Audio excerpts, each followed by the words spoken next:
Hello, welcome everybody. Thanks, Emily, for all of that.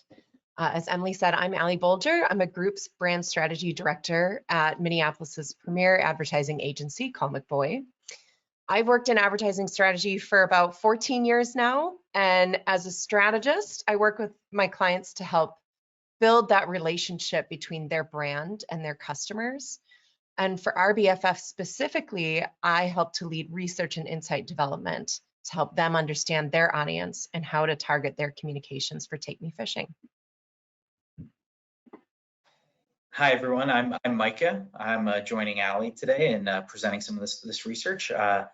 My background is a PhD in social psychology and a postdoc studying oral health decision making.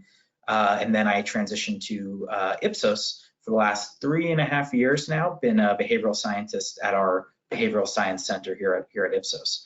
And what that means is for the last few years, I've been applying psychological and behavioral science principles to market research in a variety of different avenues and different directions, and qualitative and quantitative, and kind of bringing that to life to try to really uncover what's the non-conscious motivations, what's going on at the deeper level of consumer psychology, and how can we use that to know more about our consumers and help really fulfill those kind of unmet needs that they're looking for. Great. So we'll be hosting you today, and I think, we just want to start with talking about, how fishing has benefited recently from a major boost in participation. As we all know, interest in outdoor activities boomed during the pandemic, and fishing and boating in particular have continued to benefit from this boost. We had almost 53 million Americans fish at least once during 2021, which is 2.3 million more than before the pandemic. We had a record of Hispanic Americans participate in the sport. That 4.7 million is a 3% increase over the last 3 years. And Black participation also increased to 8%, which is one of the highest participation rates we've had in the last 4 years. But with all this rising interest and participation, it has become clear that fishing and boating still have more work to do amongst underrepresented groups. When we looked at our special report, we saw that people of color aren't as represented in those participation numbers relative to their population standing. And we think a lot of that has to do with the fact that people of color don't have equal access to the outdoors or the ability to explore them as safely as other groups. This screenshot to the right is from an article in The Guardian, highlighting some of the stereotypes and fears that Black hikers face while hitting the trails. The data here is from the Center for American Progress. It shows that people of color are more likely than white people to live in an area that is nature deprived. And this final chart from Mintel shows in red and orange the very low index of Black, Asian, Hispanic, and low-income participants in outdoor activities like fishing and boating. Participants in our sport still tend to be more white and higher income than other sports. And women, particularly women of color, remain underrepresented in fishing and boating. We can see from RBFF's own special report that women have a very high interest in fishing. Almost half of them are interested in trying the sport, but their follow-through is low. Currently, that follow-through is at 37%. And that is the largest gap amongst interest and follow-through of all groups that we measure. Female anglers also stop fishing at a 10% higher rate than any of their male counterparts. And that number has been pretty consistent over the last many special reports. The most likely to drop out of the participant pool, not surprisingly, were also Hispanic and Black female anglers. It is a trend that we see in many outdoor sports, not just fishing and boating. We know that while many young girls do start off with a lot of exposure to the outdoors throughout their childhood and into young adulthood, girls always just seem to be a little bit behind the boys. And as women, that participation gap grows significantly wider. From age 26, that 55% participation in outdoor activities falls off dramatically, let's call it a cliff, to less than 20% participating in their mid-60s. The participation gap is particularly stunning for women of color. 75% of our outdoor participants are white. And when we think about why this might be the case, there's a lot of reasons. Obviously, safety, as we talked about, is a major concern, but also representation plays a role. Seeing yourself in a sport is a very big deal. We have already seen the potential of putting women at the forefront and focusing on representation amongst this audience. Take Me Fishing's Women Making Waves campaign, which launched in 2018, drove a significant spike in female fishing participation before the pandemic. It had an over 85% completion rate. That means that people watched our full ad, an advertisement, 85% of the time.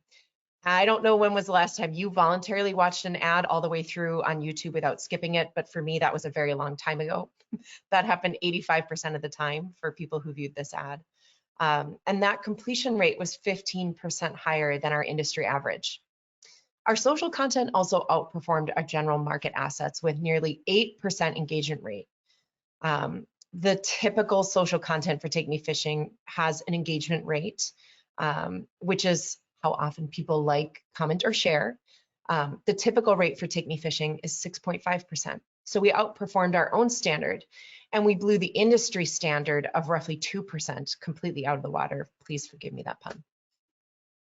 But we haven't even begun to really scratch the surface of this audience's true potential. We know that women truly are a gateway to families. They have massive potential because they are a key gateway to fishing and boating's key growth audience, our active social families. I don't know if it's like this at your household, but moms tend to plan the activities and manage the calendars, even when they're working full time. In this data from Pew Research Center, the red bars represent households where mom does more of the planning, and the striped bars are where she shares those tasks with her partner. So as you can see, that's an overwhelming majority in terms of responsibility. And as I said, even in households where both parents work full-time, 54% say mom does most of the activity planning. So mom's kind of the calendar keeper. And women are also more likely to introduce their children to fishing. This is research that we all found pretty surprising when it initially came out back in 2016. But we saw that 85% of sons participated in fishing with their mothers, compared to 71% who participated with their dads. And 63% of daughters participated in fishing with their mothers, compared to 45% who went with their dads. Quite a stunning challenge to, I think, the cultural narrative we often have around who introduces who to fishing and boating, but good for us to keep in mind as we look at this audience's potential. So women are truly the gateway to our family audience, but they are also the gateway to the greatest growth in fishing and boating participation, whether they have a family or not. I think 2020 really showed that in action. We saw a 10% boost in female participation. That's the largest we've seen in the history of our study. But we're still not getting our fair share of women. With that 10% and the subsequent boosts we measured in our last annual report, women now account for 37% of the fishing population. But they are 50% of the total population. So what would it mean for our sport if we could get men and women equally participating in fishing and boating? It would mean 26% growth. If we got women's participation to match men's levels overall, we would increase our overall participation by 26%. That's with the female audience alone, and that's not including any family they might bring along. And while that is a hugely ambitious goal, getting to gender parity in the sport would mean we would need to recruit millions more women, frankly. But the payoff of this ambition is immense, and not just for us. To get started on attacking this goal or thinking about how we might approach this goal, we first had to ask why women should care about taking up fishing. We know what's in it for us, but we really wanted to understand what is in it for them. And we also had to understand what barriers stand in their way of participating. So we partner with Ipsos, Micah and his team here, to conduct a study to understand the benefits, the barriers, and the behaviors female anglers experience. Yeah, and so we completed kind of a two-pronged approach where beginning with qualitative research, we recruited communities of women who fish and women who don't, and really tried to understand what's the psychology of the women who fish, what are the benefits, what are the rewards, what are the barriers, what are the obstacles, all of that nature, and then converting that into a quantitative study on the second phase to really try to kind of tangibly get a handle on what are the benefits for women who fish compared to women who don't. What are these kind of unspoken sort of elements that can really be boosted by fishing? And we were really excited by what we found. And now that's why we're all here, getting to walk through it all together. Lots of anticipation, but the findings, as Micah said, really do have tremendous implications for how we need to evolve as an industry to better attract and retain female anglers. So that's really what we're going to focus as today as we walk you through this research. We're going to start with recruitment. We're going to talk about how we should be selling this sport to women to get them on board. And then we can talk about retention. How do we keep them fishing and start to tackle the leakiest of buckets, which women represent? So first, if you're all with us here, we're going to start with recruitment. Why the heck should women care about fishing? We talked about what's in it for us, that 26% growth in the sport overall, which would be immense, not just for conservation efforts, but for the industry as well. What's in it for them? Within our research, one of the most brilliant things that we discovered is that fish really aren't the only wonderful things that women find in the water. Based on our research, one thing is clear. Women find the most confident, patient, and resilient versions of themselves on the water. In fact, female active anglers, so women who actively fish, have significantly greater perseverance, grit, perceived health, and life satisfaction than lapsed anglers and non-anglers. This was really exciting for us, and to see these differences specifically in those domains of perseverance. That resilience element is such an important psychological benefit because we're faced with challenges all the time. And then we see here on the right that active anglers are 24% more likely than non-anglers to say that setbacks don't discourage them. They're not being held back by these setbacks, and they're boosting their feelings of confidence and this idea of generalized self-efficacy, of the ability to kind of, I can do whatever I put my mind to. And we see that 1 in 5 of active anglers say that fishing makes them feel that way. It makes them feel that they can do anything that they set their mind to. So really just this act of fishing, creating kind of this mindset and this approach to life that has all these benefits in terms of the perseverance, the grit. Grit is that ability to kind of commit to your goals and stick through in the face of obstacles, and as well as just general health benefits. We saw that active female anglers are 25% more likely to say that their health is very good compared to non-anglers, as well as being 27% more likely to be satisfied with their lives than non-anglers. So we even see health satisfaction, but also life satisfaction, and even elements of kind of the self-esteem boost and confidence, kind of a combination of kind of all of these different factors, all improving their general outlook on life and their role in their lives. Yeah, so women who fish lead healthier, happier lives. And our research didn't stop there. The research also showed that female anglers also report greater mental strength and stress management than non-anglers. And we saw that 1 in 4 of the active anglers said that fishing helps manage their mood and long-term stress. And as well as kind of another psychological level on top of that, were things like self-concept clarity and self-esteem. So self-concept clarity, kind of an abstract concept, but of really kind of knowing yourself and being comfortable in who you are, and has all of these really important long-term benefits. As well as we're seeing that half of the active anglers say that fishing teaches them patience and that kind of calming element of being out on the water and being able to kind of focus and channel into themselves. like they're the best version of themselves, like Ali said earlier.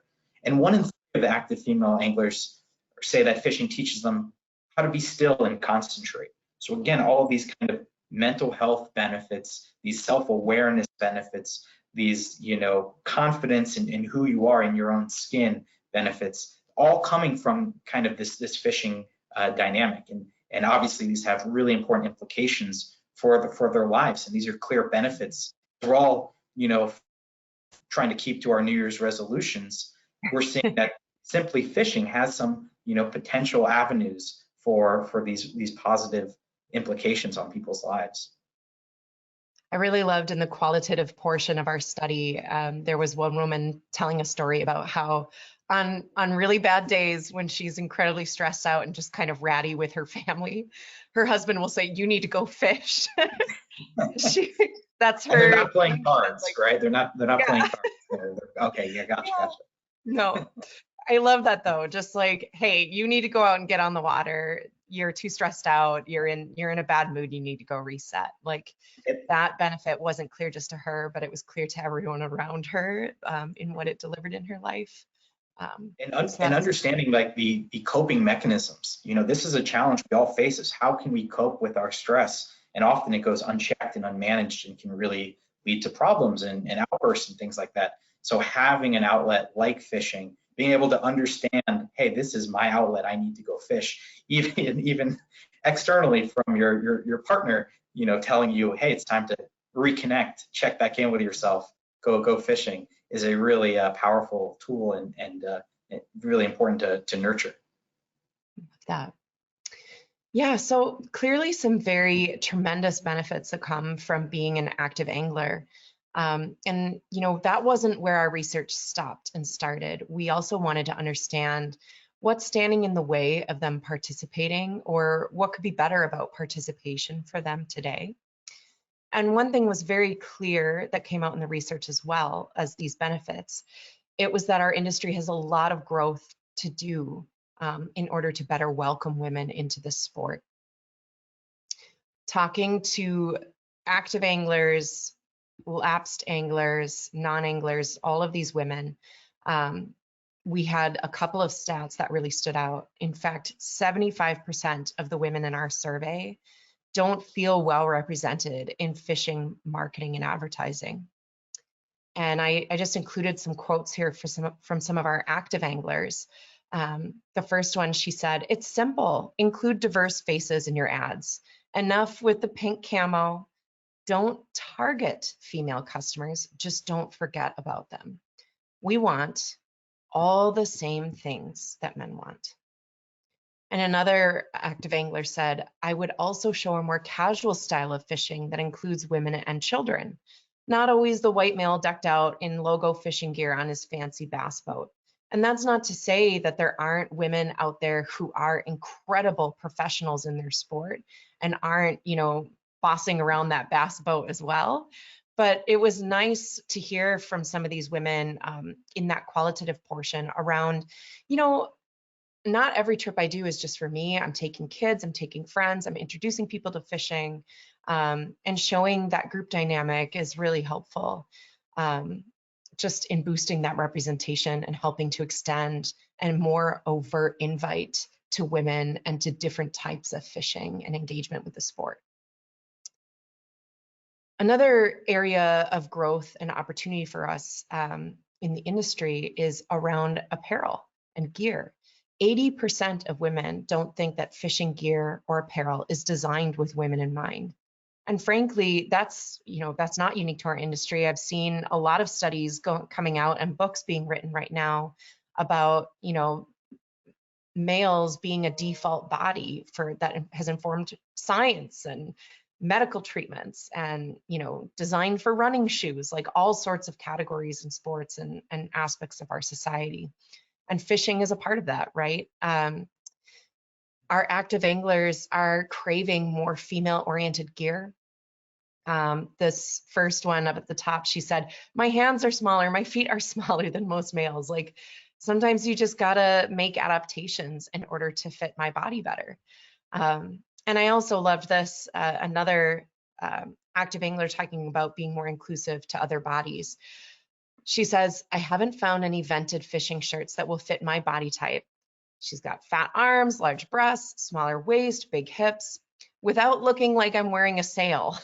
So I usually wear a t-shirt and sweat in the sun. And she's dedicated to the sport. She doesn't mind sweating in the sun, but honestly, it would be a lot better, more comfortable for her to have gear that made her feel, cool, empowered, beautiful on the water, enjoying her passion and her sport. So these are things, all the way down to product design and apparel design that are really important to keep in mind. How are we accommodating lots of, not just different types of abilities, but different bodies, different statures, to be more inclusive in this industry? And finally, another big piece that came out of this research was around the retail experience, whether that be on or offline. Only 43% of female anglers have been satisfied with recent shopping trips. So less than half of women walk away happy when they go to shop for fishing gear. Anytime that I'm at a store, a male employee will always ask me if I need help. They usually start by asking if I'm buying a gift for someone else, which makes me feel like they think there is no possible way that I could be fishing myself. So training your staff in the retail scenarios, that's a big part of this is, staff should be trained to treat every person as welcome and to meet them at their level wherever they're at in these stores. Another quote here, I end up not being approached by associates, or when I approach them with a question or need help, they tend to be very vague. So honestly, I don't even ask for help anymore. It's all definitely geared towards males. And I think, this is a opportunity within the research that could definitely use more investigation. But it does spark some thinking about how can we optimize the shopping experience all the way from, how staff is trained to how the store is designed to how the online experience is designed to be more welcoming to women. And these are active anglers. These are women who are in the sport, already bought in and, topping up their supplies or adding on to their supplies. So if our active anglers are experiencing this, we can start to really understand how are lapsed and non-anglers feeling when they're walking into a retail scenario that's very foreign to them, right? So those are some industry barriers that our research identified. The research also dug up quite a few cultural barriers that show we have a long way to go when it comes to welcoming women more intentionally into this sport. One stat that I feel it's really important for us to get our heads around that really gets at this, the cultural story we're trying to change is that 8 in 10 women think of men when they think of someone who is good at fishing. And that included our active female anglers. So even women who are actively fishing thought of a man when they thought of someone who is good at fishing. Yeah, this is a really kind of the quintessential element of the barrier here facing women trying in fishing is that the mental associations, the stereotypes are all that it's a male dominated space.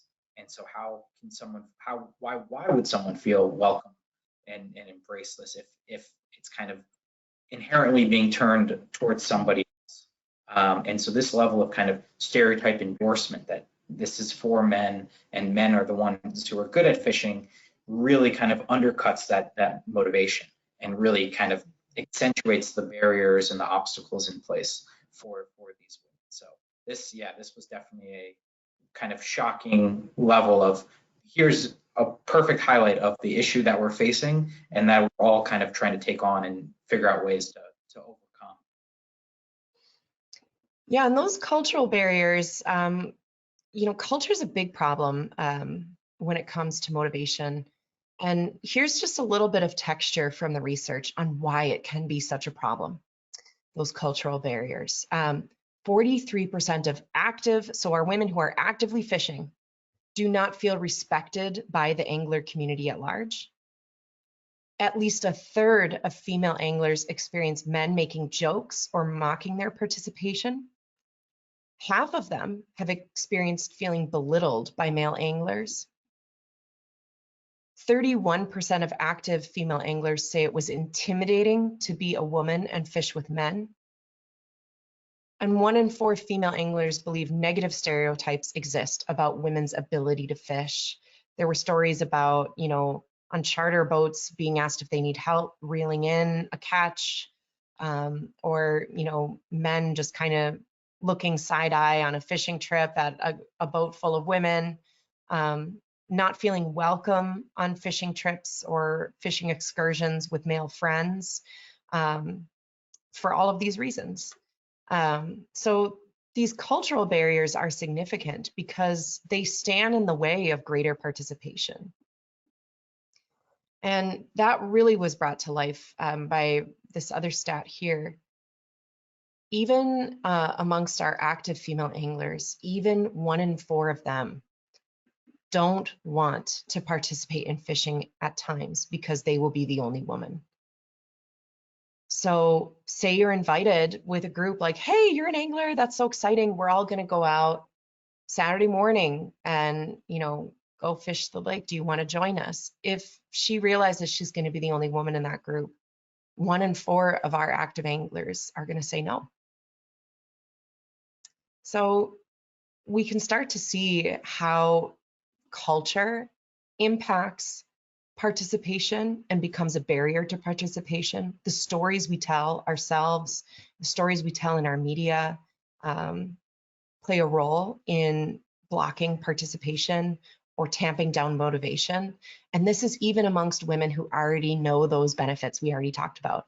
This is amongst women who already know how much of a boost it is for their health, their resilience, their confidence. Even them are feeling that barrier intercede in their life. And when you add that on to the barriers they're experiencing at the industry level, it's quite significant hurdles for a newbie to overcome, or a lapsed or reactivated angler to overcome and to come back into this sport. And we started at the top talking about underrepresented groups. Women is kind of a major umbrella underrepresented group, but women of color especially face some real barriers to fishing. We talked about safety at the top, and that is absolutely a concern that came out for our women of color. Less than half of non-white active anglers feel safe when fishing alone. So our women of color aren't feeling as safe as other groups out on the water. And this is, for minorities and women of color, all these obstacles and issues that we're seeing are just amplified, and it's much more impactful and broader, and things like safety. And if we think of our hierarchy of needs, the first thing we need to establish is safety before we can move on, or forms of recreation or enjoyment or things like that. And the beyond the stereotypes that we're seeing about men in fishing, there are all of these other hurdles facing women alone in these situations, facing women of color, and it really kind of adds to a lot of the barriers. So kind of taking a few steps back to what we talked about earlier, things like representation are really important to kind of helping to break down some of these stereotypes, but there's also things we need to do at the kind of basic level of ensuring safety and creating, spaces that are actually, welcoming to people of all different backgrounds, to kind of help bring this barrier down, or help try to address it in one way or another. Absolutely. So a lot of those barriers kind of add up to a more generalized feeling, right? And I thought this angler said it best when she said, I've invited my female friends to go with me, but they get intimidated by the process of getting the boat there, off the trailer, into the water. They usually say that it's just not for them, and we do something else instead. This barrier of it's not for me was really clear throughout the research. All of those, the barriers around safety, the barriers around, you know, intimidation, feeling belittled, not feeling welcomed, those cultural barriers, and then those industry barriers, like, what are you doing in this store? Can I help you? Are you getting a gift for someone else? Not being able to find apparel that fits you, not being able to, you know, shop the category in a very straightforward way. All of that adds up to maybe the sport is just not for me. And that's how many women in our study were feeling. This was quite loud and clear through our research. And you know, what's amazing about this research is, yes, these barriers are daunting, but those benefits are pretty amazing too.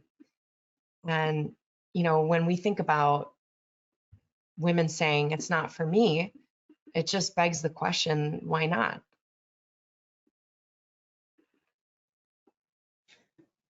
Yeah, no, it's kind of a shame as we go through this of these barriers and obstacles that, you know, we as kind of a society and as you know, organizations and businesses are dealing with and creating a little bit, because there are all these amazing benefits that are there. So we should be kind of opening things up to help give more access and opportunity, because like Ali's saying, these benefits are really exciting. You know, we have here grit, increased grit, greater confidence, greater self-esteem, improved health, happiness. This doesn't sound like a research talk. This sounds like the self-help aisle in the library. This is what we're all kind of looking for, ways to improve and have more of that determination and just handling adversity, and, you know, taking these skills. And these aren't, you know, fishing skills, but these are things that the fishing experience seems to be helping to kind of cultivate.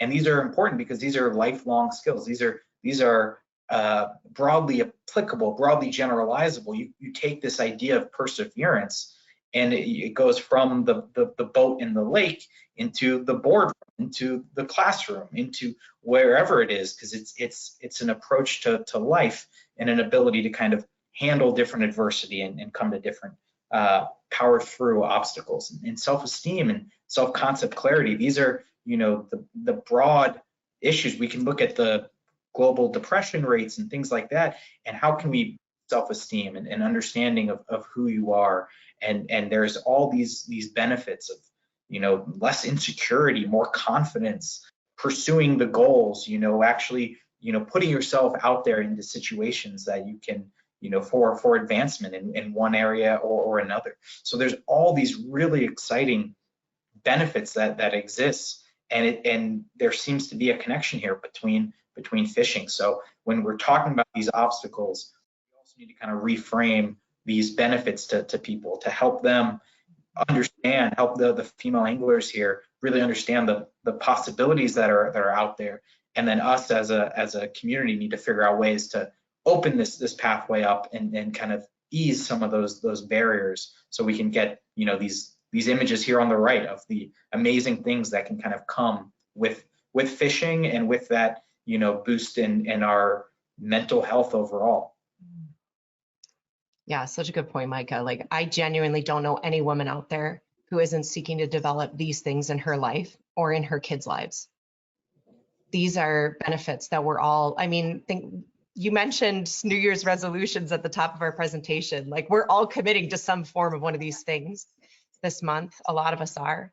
I would love to feel like that woman on the bottom left holding that permit fish, Kenzie Quinn. Like, the look of joy on her face and triumph is just like amazing. For me, scrolling through Instagram, like, that captured like everything I would love to be in my life, and everything that fishing promises to help build for women. I love this quote. She was talking about this experience going after her first permit fish.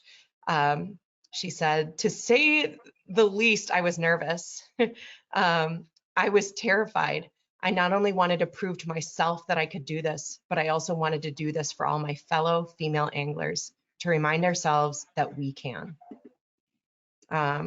So yeah, like, these benefits are amazing. Take Me Fishing is committed to communicating these in a powerful way. And we have this research. We have now greater understanding of the barriers when it comes to recruitment. And so Take Me Fishing is launching a new campaign this spring. And we are going hard after this barrier of it's not for me, hard after those cultural barriers, those barriers around representation. And we are telling a story that will work very hard to change women's perceptions of fishing. We are going to be bringing this research to the masses, and we are committed to helping drive a new awareness and a new perception of what fishing can do for women. These are some stills from our campaign. I hate to say we're not revealing it today. It will be launching this spring, but keep your eyes peeled, and genuinely, we invite you to join us in spreading this campaign and this message that the research delivers. We honestly feel that your help in spreading this campaign will inspire every woman in the nation to try something new, to start thinking, oh my gosh, fishing could be for me, to challenge herself, to really lean into the challenges that fishing and boating offer, and to overcome them. And also to discover the self that she can become on the water, that more patient, resilient, confident version of herself that's waiting for her on the water. I think we can all work together to tell women a new story about fishing. And we're committed to changing that cultural narrative. We can work together to change that narrative together. And we can work together to welcome women more intentionally into the sport. So that's a long discussion about recruitment. That was where a lot of our research did focus on, was around some of those benefits and barriers. But let's just summarize the recruitment section here by talking about how you can help. Whether you're in the industry or at the state level, how can you help recruit more women into the sport? The first is very simple. We can all better represent women and women of color in our marketing. So an easy way to do this is just to work with content creators who identify as women. Start by partnering out. If you don't already have that talent in-house, find the faces you want to attract out in the world and partner with them. Another way is simply to tell stories and to focus on female professionals in the same way we focus on professional men. Showing women being complete bosses on the water, I think, is really important because it offers an aspiration for women and a pathway for women. Yes, we want to represent all, to that Active Anglers feedback in our qualitative portion of that study where she said, I want more accessible visions of what boating and fishing can be. I think it's just showing the full range, right? You want to show women on the boat with families, but you also want to show women on the boat or out on the water, really owning this sport and this passion. You can also reach out to existing women's groups in your community just to make them aware that fishing and boating can be for them. So if there are women's groups who are focused on empowering young girls, for example, talk about this research with them. Talk about fishing as an avenue to accomplish their goals. That's a great, an easy way. Again, partnering outwardly can be a really easy way to help get started in this mission. And then, to get at some of those industry barriers that we talked about, one really easy way, obviously, without redesigning all of your products or all of your apparel, think about the shopping experience, thinking about optimizing your retail or your online experience to be more welcoming to women. How can you learn from brands that do it well, like Target, who welcomes men and women equally, creates a space that they want to discover more? What are they doing well that you can learn from online and in store? So those are just some thought starters around recruitment. If you have any questions around these, just feel free to pop them into the Q&A section here again, and we will get to them at the end. But before we do that, we're going to talk about retention as well, because that was a very big, we know this is a major issue with this audience. They are a leaky bucket, and we need to not just focus how to get them in, but how can we keep them fishing? So now we know what's in it for women. But another thing that's good for us to know, and that this research really brought forward, is that the #1 motivation for women to go out and fish is building memories with others. They want to go and make memories, lasting memories with their friends and their family. And the memory element is really interesting here because it's such a powerful motivator, because I want to make memories, and it can also be used as a driver to why they would go fish from memories of growing up in the past. And going all the way back to the beginning, what Ali was talking about with, mothers being that driver and introducing the family to fishing, there's another great opportunity of building memories, creating memories as a family. And then those children in that family are going to be wanting to pass those memories on, and those are going to be a positive, reminder of a time when they were younger. And it kind of creates this cycle that we keep passing it on while creating new ones. And so memories are really kind of important connector throughout, kind of binding everybody together in terms of fishing motivation. Yeah, and knowing that that's their number one motivation, I think hearing some of this feedback in the research was really difficult. This active angler said, unfortunately, I do not have anyone I fish with regularly. My best friend moved a couple of years ago, but she really liked to. Now, if I ask anyone, it seems like a chore to get them to come out with me. So while making memories with others and having that shared experience is really motivating to women who already fish and women who might be interested in fishing, having someone to go with can be a major barrier to retention. In fact, we heard this consistently from lapsed anglers in the study. This one said it best: I did not feel like I was part of a supportive community of anglers. I think it would have been fun to be a part of a community, because then we could have shared tips and tricks with each other. I mean, it makes perfect sense. If you have a passion, you want to share it with other people. And if that passion really is a great way to make memories, like, of course you want to invite others in. And not having anyone to go with, not having anyone to share this experience with, when it does play such a large part of why women get out there on the water in the first place, is a massive barrier. So we know clearly that one of the main messages from our research was that community is the key to retention. The retention story was very clear and straightforward in this research. It was all about community and how important that is to retaining anglers on the water. Yeah, absolutely. The community connection is really important, and because the social element is a huge factor here, and like we're saying with the memories, and it all kind of comes together, and we see that really only 5% of active female anglers fish as much as they want to. So it's hard to know, that's a really low number. So if we boosted that, we can imagine the impact it would have on fishing.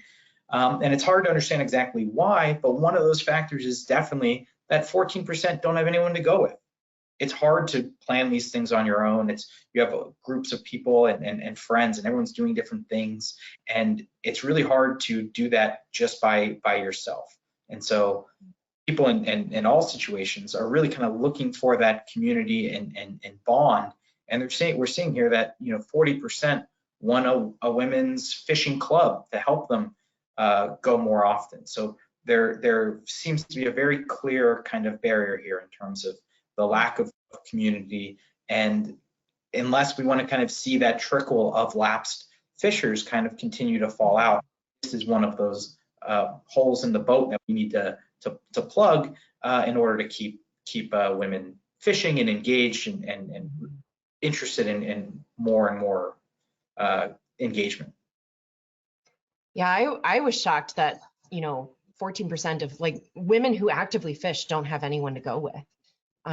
That shocked me. So I can only imagine how much higher that number would be for lapsed or non-anglers, like women who don't have anyone that is an angler within their circle, or a female angler within their circle. They don't have a mentor to learn from. They don't have someone to share that experience with.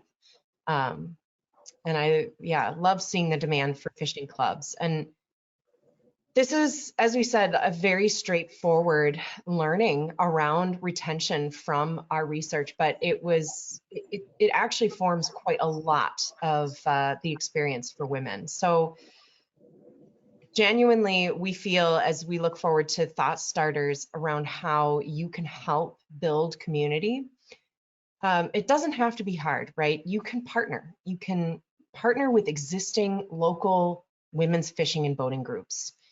You don't have to do this all on your own. So if you're a DNR industry person listening in or an influencer, like there are groups out there. We actually have a running list that we're working on at Col McFoy, and we're hoping that we can get that published of all of the women's groups that exist across the nation for fishing and boating. So you can partner outside of your walls. You can also host recurring women-only events where women curious about fishing can learn more and meet potential new fishing buddies. And recurring is bolded here because one and done is just not going to cut it. You know, if you're talking about extending an intentional welcome to women, this needs to be an intentional strategy that you commit to. Recurring events where women can discover that community and where women can begin to rely on that event as a pipeline to community is really important. So recurring events that focus exclusively on women because they don't have their own space yet, right? You can also connect with RBFF to help activate female-focused events and campaigns. Building a sense of community starts at the ground level, but then also talking about it on this cultural level makes a really big difference. And if you want help in your state or your brand becoming more female-focused in terms of the events you put on or the campaigns that you run, feel free to reach out and connect with RBFF to figure out how you can do that more powerfully and make use of the insights we've identified within this research. All right, that's quite a lot to take in, and I have a lot of empathy for all of you who are seeing this research for the first time today, but would love to take any questions or thoughts that you've been having so far as you're absorbing this. Yeah.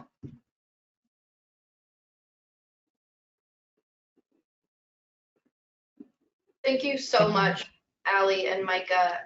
We have a bunch of questions already in the Q&As, but also for everyone watching and listening, if you would like to ask a question, feel free to raise your hand. But for now, we'll go through a few of the questions that have already been asked. First and foremost, Micah, can you talk a little bit about methodology? How many people were surveyed? How did you define active angler versus a lapsed angler? Yeah, absolutely. That's a great question. So let's see, we had, I think, 370 people surveyed, and 370 of the active anglers alone, and then combined lapsed anglers and non-anglers. And we looked at multiple different differentiations, active versus lapsed and non as a whole, and so kind of broke it down in a couple different ways. But getting back to your other point of, we looked at active anglers as I have fished in the past year. So that was the determination for active.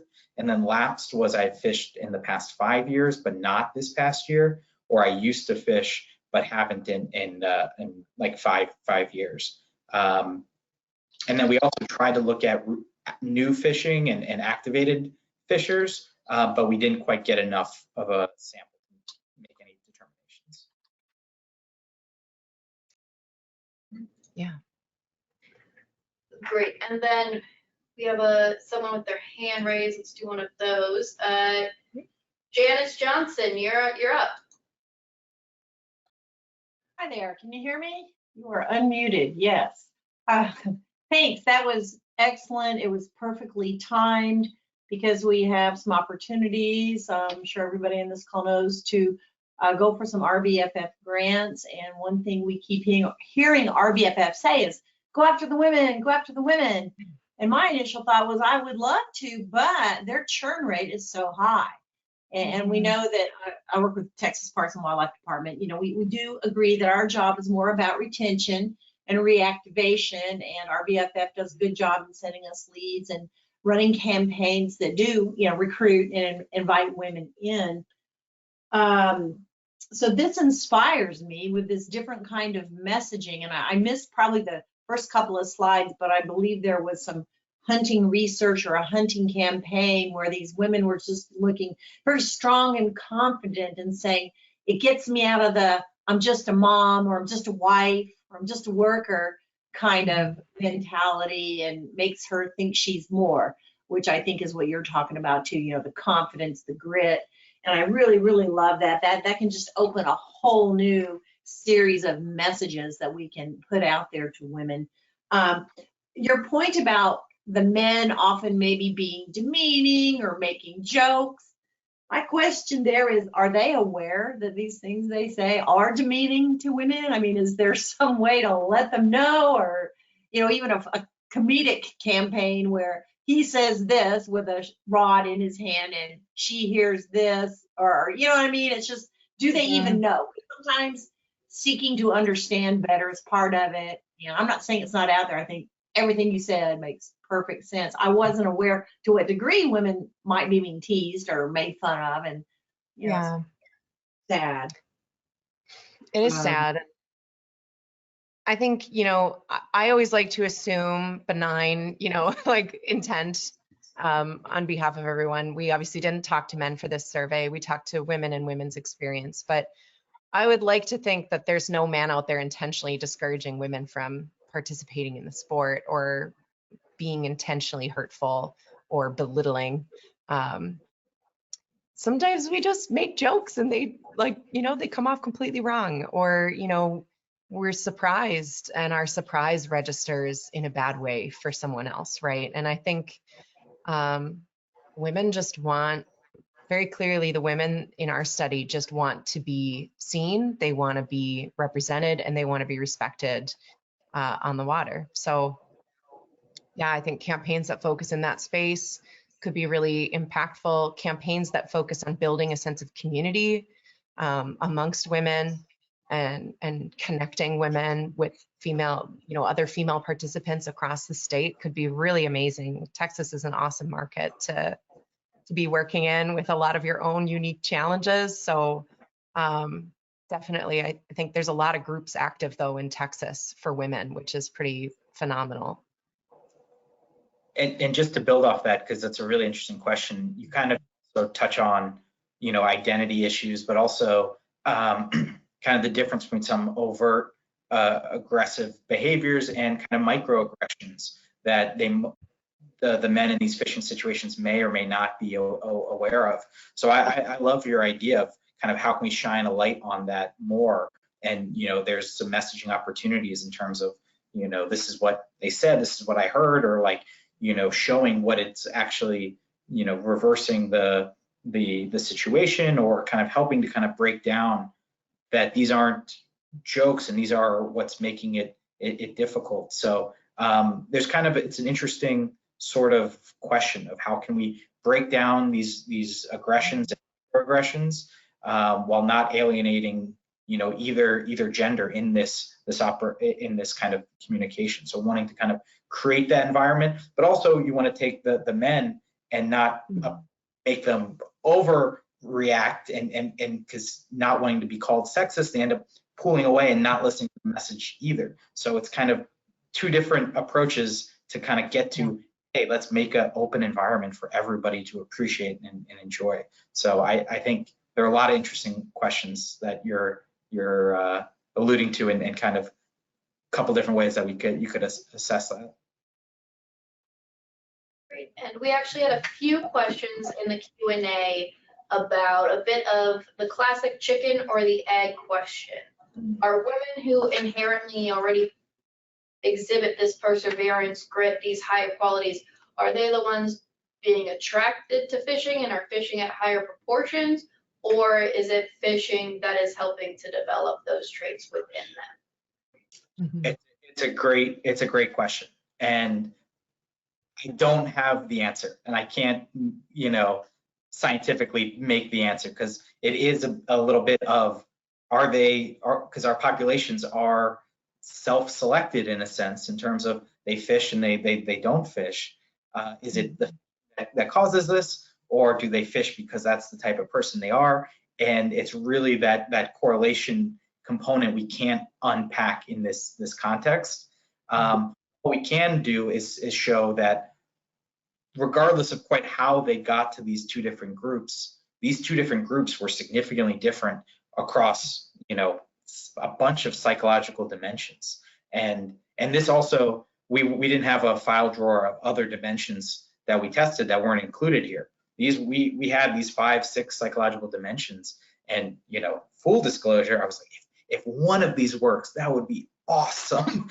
And then I get the data and I'm like, oh my God, these are really all aligning beautifully, and they're all kind of interconnected in different ways, but you know, that really kind of helped confirm some of these statistical differences that we were seeing. So long-winded of, you know, we can't quite say if what's drawing them or it's creating them. All we can say is we can look at the groups and say there is a clear difference, and that difference is really exciting. Well put, Micah. And I think we have time for one last question. Betty Bowman, you're on. Hi, can you hear me? Yeah. Yep. Yeah, I'm Betty from Ladies Let's Go Fishing, and this is what I do all year long, is conduct events for women to get into fishing. And anybody listening to this, they don't have to belong to anything. We've got 7 events in Florida where you can learn and go fishing. And what I recommend is go to places where other women who like to fish are going, because a lot of ladies meet other people there and they make lifelong friends, because we include the hands-on, the fishing on boats or from land, and the networking. Another thought is, if you wear fish, you meet people who fish.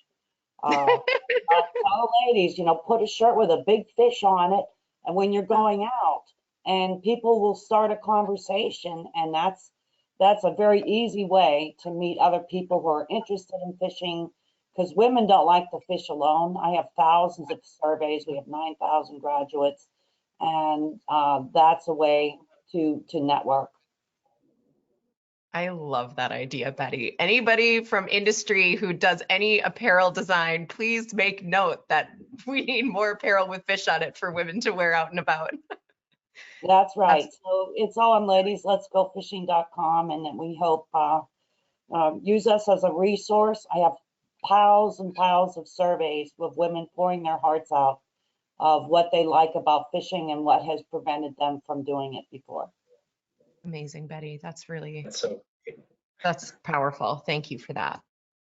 Great, and thank you everyone who's tuned in. Unfortunately, we are out of time, but please know, for those of you who asked a question in the Q&A box, we will get back to you with those answers.